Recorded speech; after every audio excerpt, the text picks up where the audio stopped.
पुरानी हवेली का राज। गांव के परे एक पुरानी सुनसान हवेली थी जिसके बारे में कहा जाता था कि वहां भूतों का बसेरा है। कोई भी शख्स रात के वक्त वहां जाने की हिम्मत नहीं करता था। कई सालों से ये हवेली खाली पड़ी थी और लोगों का मानना था कि जो भी वहां गया कभी वापस न आया।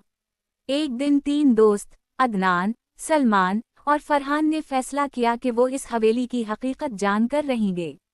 अदनान ने हंसते हुए कहा, ये सब कहानियां सिर्फ डराने के लिए बनाई जाती हैं, चलो देखते हैं कि सच क्या है। रात के वक्त चांदनी के नीचे वो तीनों हवेली के अंदर दाखिल हुए।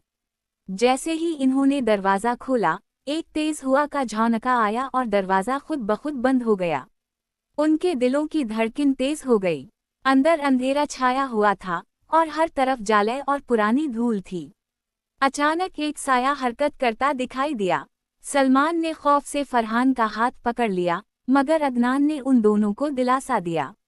जैसे ही वो आगे बढ़े, दीवार पर एक पुराना आईना नजर आया जिसमें धुंधली शक्लें नजर आ रही थीं। अचानक आईने से एक आवाज आई, कौन हो तुम? यहाँ क्यों आए हो? फरहान ने चीख कर कहा, हम बस सच जानना चाहते हैं।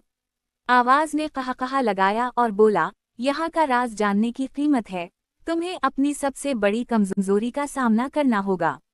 अचानक आईना टूट गया और हवेली में रोशनी की एक अजीब लहर दौड़ गई। सामने एक बूढ़ा शख्स नमूदार हुआ, जो दरअसल हवेली का असल मालिक था।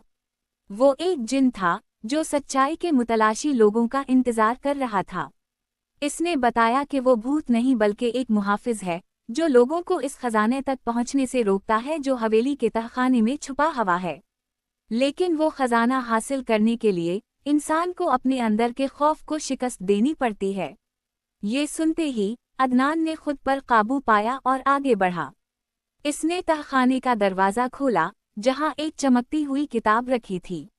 जैसे ही इन्होंने किताब उठाई, हवेली की तमाम रोशनी बुझ गई। जब रोशनी वापस आई, वो तीनों बाहर खले आसमान तले खड़े थे और पुरानी हवेली गायब हो चुकी थी। ये कहानी इन तीनों दोस्तों की जिंदगी बदल गई